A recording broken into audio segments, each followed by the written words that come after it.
Welcome to the Parts Girl podcast. I have Kelley Reis with me. Welcome, Kelley. Hi, Kaylee. Thanks for having me. Yeah, I'm really excited about what we're going to talk about, and that's really just customer retention in dealerships. But before we get into our topic, I want to do a quick intro on, what you do, what your role is in automotive. Thank you. I've been in this business now for 25 years, and 18 of that was spent on the retail side of the industry. And I left that space to become a consultant and a facilitator, really focusing on exactly what we're going to be talking about today, and that's customer experience. So I contract through JD Power. I also contract directly with other automotive manufacturers to help them and their dealerships achieve high customer satisfaction and really focusing on the internal processes that deliver that. And that's really important. And that's why I wanted you to come on the show. And I know that you're in dealerships all the time, like pretty much every day of the week, or you're always there. So, and then you also have an outsider perspective since you're there, but you're not like the one actually doing the work. So, or you know what I mean? Like you're not the one, the people. How do I describe it? I'm not the one that's in the trenches all day. So I give that outside perspective to kind of help them see the forest through the trees, as they say. Exactly. Thank you. And I'm just going to struggle with my words today. That's just how it's going to go. But with that, what do you see as like the biggest struggles when you go into a dealership? What stands out the most, and how easy is it to fix those things? I think, honestly, it's going back to basics. I see so much redundancy in processes that we almost overcomplicate it to the point that it distracts from the real focus in front of us, and that's the customer.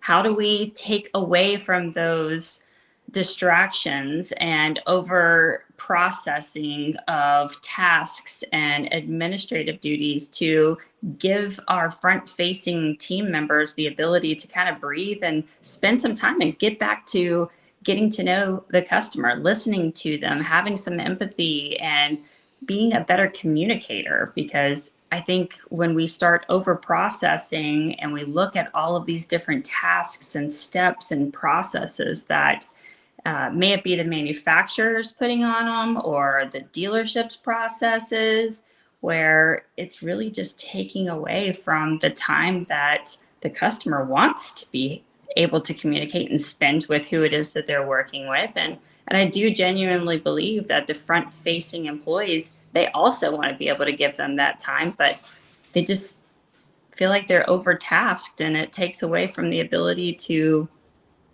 be with the customer.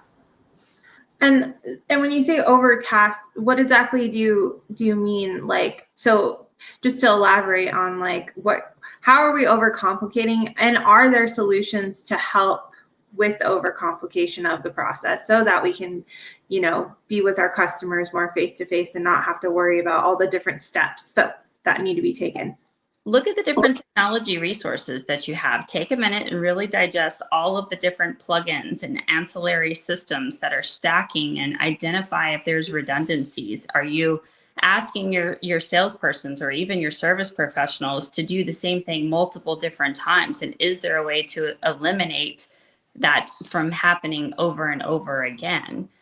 Is everybody communicating on the same channel? Are you having to go to multiple different resources within the internal communications to find the answers or to communicate? Are we really utilizing the way that the customer wants to communicate?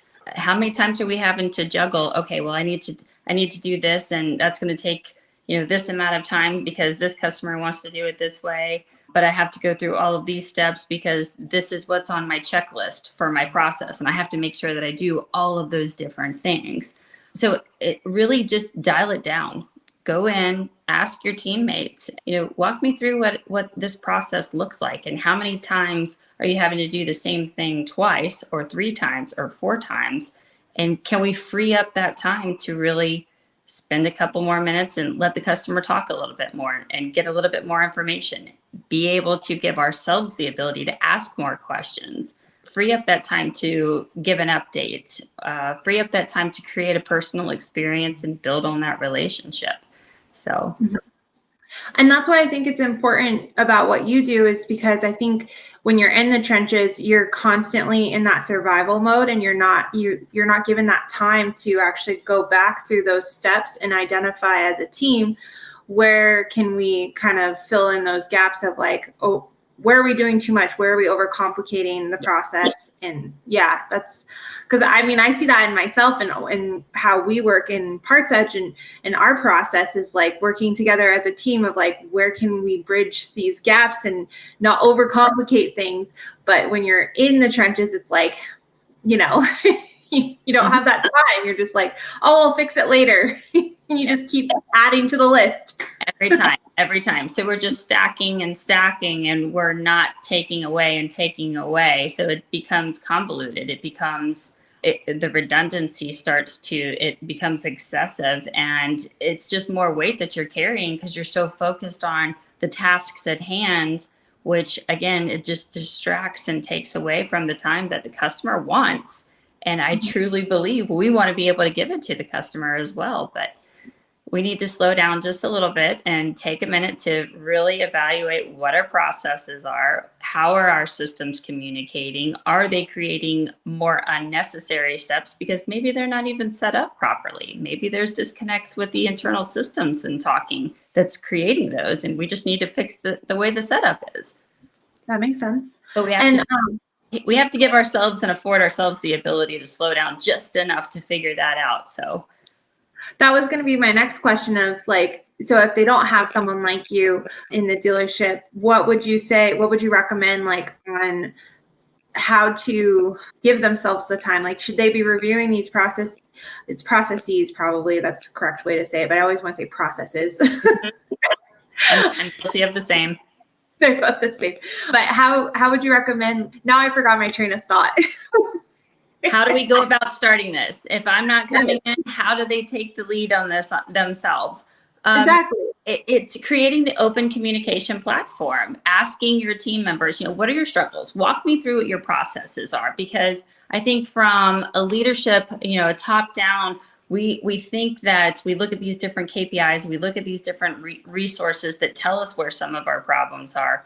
But we also think that, technology is going to be the solution to it all, and a checklist or doing this or doing that. But we're not really focused on where the root is and what's actually happening to contribute to where we need to focus our improvements on. And I think that it's, again, one of those, we have to carve out the time to really digest and assess what it is that we're currently doing to identify where those gaps are. Where do we need to bridge what we have existing before we start trying to add to? And I think it's natural that we try to add to instead of take away or really fix what's causing that or what's taking away, or I call them time sucks. Really address the time sucks that are taking place, and might be bridging the gap, might be taking away, whatever the case is, but we have to give ourselves the opportunity to identify the root cause. And it sounds like it's something that's like ongoing, that's never going to end, because the processes are always changing, customers are changing, people are changing. Like, it's something you always need to be looking at and reviewing. Mm-hmm. And I think in automotive, we tend to like set things and like not want to go back and like, oh, it's working, we'll just figure it out, we'll survive. So true. We're definitely guilty of the set it and forget it, and then we become reactive and we're not proactive. And again, if we take that time up front or periodically, do a quarterly assessment and just level set with your team. How do you feel about this process? Do you feel like you have to do this multiple times? What are your suggestions and solutions to making it easier? What do you need by way of support from us? Is this a system thing? What tools are you using? If you're not using these, why aren't you using them? And if you are, why are you using them? What are the benefits to it? And really get to know what a day in the life of each of these forward-facing roles are and how they contribute to the customer's experience. Yeah, exactly. And flipping the dialogue to more of the customer side of things, what are you seeing from customers, and what are customers complaining about or wanting more of from the dealerships that you guys are, you're experiencing? Interesting enough, I feel the sentiment is the customer feels rushed. They feel like they're just, it's almost transactional to them. It's like, okay, hurry up and get me out of here. But wait, I want to tell you more. I want to explain more about what I'm experiencing. And it's like, on the receiving end of it, the person at the dealership that's interacting with the customer, in the back of their mind is, my phone's ringing, I've got a chat box coming up on my phone, I've got another dialogue of conversation going, I can hear people in the background, I see more people coming up. How do I, like right now, I just need to get you out of my face and onto the next, because there's all these other people that are vying for my attention right now. And so the customer standing in front of you, they feel that rush. They feel that, well, you're just trying to get me out of here, but they want to talk with you more. They want to share more about what they need and what their experiences are. And I think that it puts a lot of stress and a lot of pressure on the employee to deliver that, because there's so many things that are firing at them, and it's hard to focus on what's in front of you. Yeah, and that's surprising too, because I feel like most people, when they go to a dealership, they don't really want to spend that much. They want that faster kind of experience, but on the flip side, you're saying that people are feeling are rushed. Well, as it relates to dealing with the person, so the overall process, yes, it's taking a lot longer, but I also think that our process can be improved and it can be streamlined more if upfront we actually give the customer the ability and the time, the platform to speak freely. Tell me more about what you're needing. Tell me more about what you're expecting from this experience. Let me give you the time, or let me give you the opportunity to set some realistic expectations, communicate clear objectives and expectations, again, so that you can plan accordingly. But we're firing through this whole process of communication and skipping so many steps in that we're missing things, and that's adding to the time of, it makes it more difficult. Again, slow down, not haste makes waste kind of thing, because we're taking shortcuts to try to get through to the next person, but we're not getting everything that we need to transact and complete what it is that the customer's needs are, because we're rushing through to try to get to the next person. Oh yeah, that happens all the time. It causes delays, it causes communication delays, it causes internal breakdown. Then we got to go back to the customer and, we missed a step because we didn't give you the opportunity to talk all the way through. Or a technician comes back and says, I need more information. Well, if I would have slowed down just enough, I could have probably asked all the pertinent questions you needed to move this process along a lot quicker. And set the expectation of, it's probably not going to be done today, or just getting all that information from the customer. Because I do think we also tend to make assumptions on things too. That's kind of where the communication breakdowns happen a lot, when we assume, because they're saying something, but they're not really saying what we think they're saying. Right. Yeah. Very true. So what would you say, as far as training employees and going through this process, what are some struggles that you find, and how do you guys overcome working with employees through what we just talked about, just slowing down? It's honestly, it's working with the leadership team to allow them, the employees, to have a voice, have an open dialogue conversation, and say, here's what I need. Here's what my struggles are. Here's what I'm seeing. I'm in the trenches all day, every day, but this is where I feel I need support. This is parts of the process that I think can be improved internally if we all get on the same page. But every department coming together. Is it an internal breakdown between technician and parts? Is it an internal breakdown systematically between, the triangle, the advisor, the technician, and parts? And then how does this affect the customer? Well, all of that affects the customer, because we're putting ourselves in a not so great position of delivering, I don't know, or I messed up here, or I'm waiting on this, or whatever the case may be, where if we were to get all the information we needed up front, set realistic expectations, have a clear communication channel internally and externally, we start out on the right foot. We're positioning ourselves for much better success and open lines of communication all the way through the process. So it's having those carving out enough time to be able to communicate what your needs are and what support is needed, and also have the culture that supports, I might have a solution to this. If you'll listen, let's at least try it. And if it doesn't work, at least we're making progress to try to make something better rather than put a Band-Aid on it or just roll on over it. Yeah, and I think that with the team members being in the trenches and having ideas of how to improve, on the flip side, when leadership goes to them, I think sometimes people can get defensive of like, what are we doing wrong? But it's more of like, maybe leadership needs to go in more collaborative tone of like, that you guys aren't doing anything wrong. How can we make this better? Because this, it's not like it's not working, but it's not working to the best that it could be. So right. I think one thing I gathered too that you mentioned was like, basically, I feel like setting a regular meeting like once a month, like reviewing the processes and like figuring out where can we, and then that creates that open dialogue of like, this is a normal thing that we're talking about. No one's doing anything wrong. We're just trying to make it better. You take the position of, I'm here to support you. So I can't fix it if I don't know what's wrong. So if we create that culture that is inviting for the team members to be able to go to their team leads and their leadership to say, this is where I feel like I need support. I have a suggestion and I might have a solution to fix this. Can I share that with you? And then walk through all of the steps and see if it's viable, see if it works.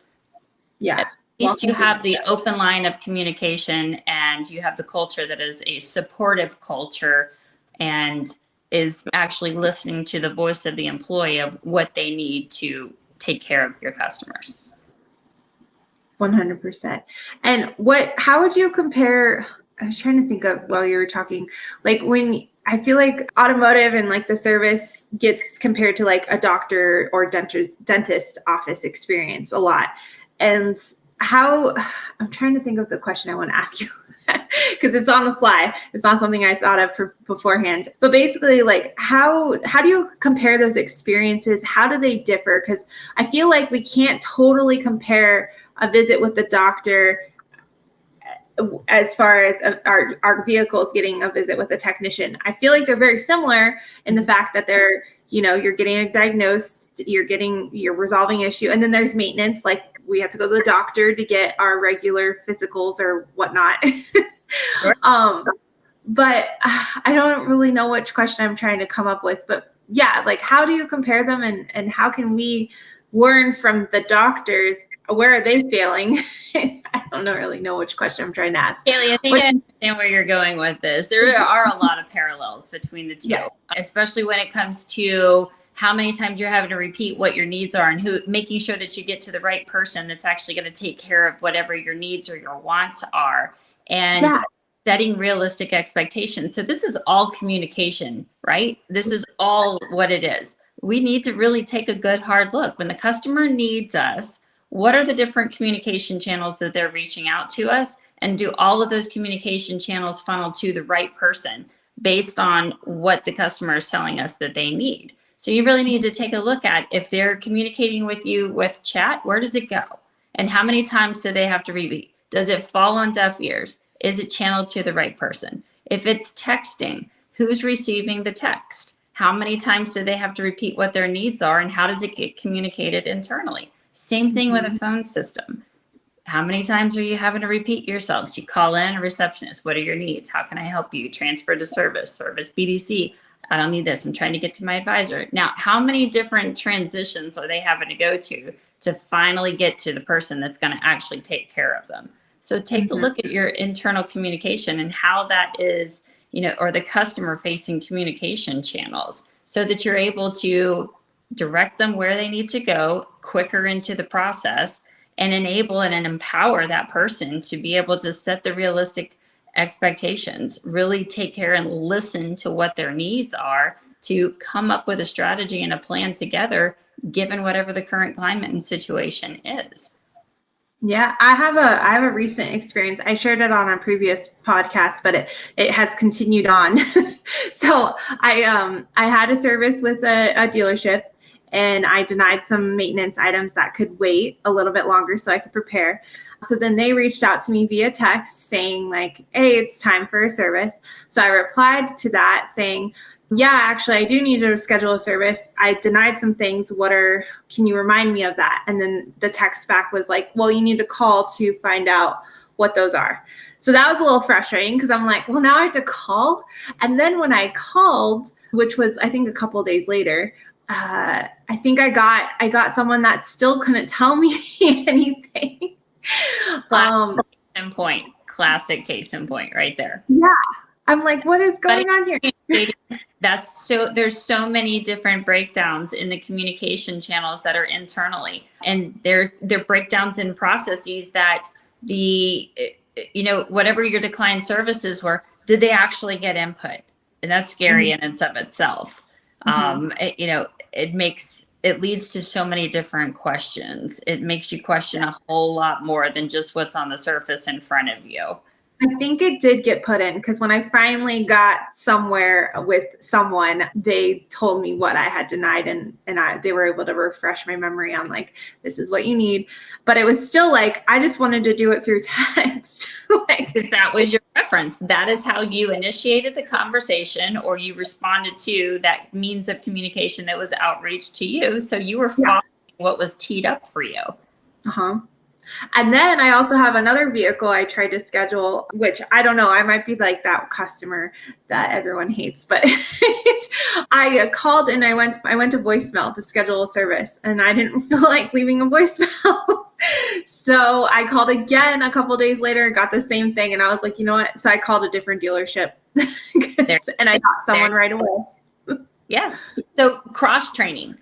If you've got somebody who's answering the phone, think about what type of phone calls that you're taking in, and can you cross-train for that person to be able to handle the customer right there? If you simply called and say, I would like to schedule a service appointment, even if it's just something simple as a maintenance. Yeah, it was just an oil change. Can you teach and train the receptionist for the dealership?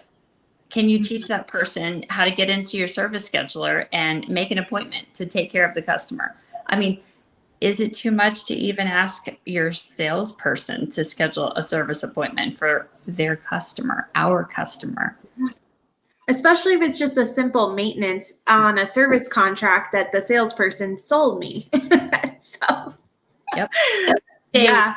I used to train, and I still preach it today. I think it's very important on the sales side. Establish yourself as the go-to. Whatever your customer needs, even if it's scheduling a service appointment, make sure that they trust and you've built on that relationship where they know you're going to take care of them and you can actually do it. Mm-hmm. Yeah, definitely. I had a few examples. I'm like, I love how I can throw that in. It's a good one. It's a good one. It's a good one. I just thinking about retention. I mean, that's such a great retention tool to empower your salespersons to have the open dialogue and communication with your service team and say, hey, you know what? My customer, Kaylee, she just purchased this car. She's got some questions. She is also right at the time where she's looking to schedule her first service appointment. What can we do? Here's some of her times that are available. Work with your service team and be the hero. Everybody's the hero. Now you have a warm handoff and you can say, hey, Tom, here's Kaylee with her new car. This is her first time getting her service done. Now you've brought the whole thing full circle. And now Kaylee has multiple resources to build on that retention value that says, hey, service is talking to sales. Sales is talking to service. I know I've got two different go-to points that's going to take care of me. I'm building on that relationship. 100%. I mean, personally, I would prefer to just do it all through my phone and not have to talk to anyone. But I know that's not how everyone wants to communicate. Some people want to call. But I feel like the way that automotive has been, it's just, you just call because it's just like every dealership does it differently and you never know what you're going to get. Very true. And I'm only purchasing this one vehicle at a different dealership because I had purchased that vehicle from states away. So it's not like I can go to the dealership I purchased it from. Sure. Yeah. But that's another thing. We've got to just slow down just enough to make sure that all those different communication channels that we've invested in to provide a great experience for the guests is actually working. Yeah, it is. Well, I wanted to wrap up the conversation because I feel like we've covered a lot, and really what I've gathered from it is just slowing down, taking the time, setting regular meetings, having conversations with your team members, and just figuring out where can we make things better instead of putting a Band-Aid on the process. So I think that's the summary. Good wrap up right there. That's a great summary. Yeah, absolutely. Establish a culture that is open to communicating with each other, creating a supportive environment to allow yourselves as a team to come up with some good solutions to address where your areas of opportunities are to build a better relationship with your customer. Yeah, I think that wraps up. Is there anything else you wanted to add? Or if anyone wants to reach out to you, if they have any questions, what's the best way to find you? Oh, you can. Are you going to put my email up? What do you want? You want my email? You want my phone number? What do you want? I'll probably put your email and phone number if that's what you want people to communicate. And then I'll have your LinkedIn on there. And then, yeah, I'm just, if anyone has questions for Kelley, she's been doing this a long time and she's in dealerships all over the country all the time. So thank you so much, Kelley, for coming on the show. My pleasure. Feel free to reach out anytime. Happy to help. And thank you so much for having me. I appreciate this opportunity. Thank you. Thank you for joining us. PartsEdge, the power tool for your parts department. We hope you're leaving feeling motivated, challenged, and inspired.